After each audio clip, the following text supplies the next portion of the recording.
peace in the Middle East. In the midst of all the euphoria, I think the thing that we have to keep an eye on is Turkey, President Erdogan, Qatar, Egypt, and the language of their engagement. Of course, President Trump did a brilliant job in getting all the big boys together to put the squeeze on Hamas. But the reality is, and those of us that are prophetic watchers need to realize that this is what they're calling the beginning of a two-state solution. And whenever we hear that partitioning of Israel land and you have these global brokers all breaking up Gaza into 12 different areas, you have to stop and wonder how this is going to prophetically play out. Not now. Now it's working out for peace.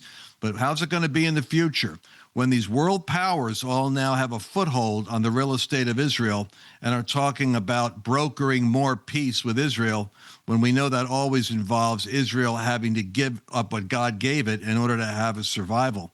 And so it's going to be interesting to see how this goes, because I think after the Gaza attack on October 7th, the left wing in Israel is no longer interested in a land swap in order to have peace.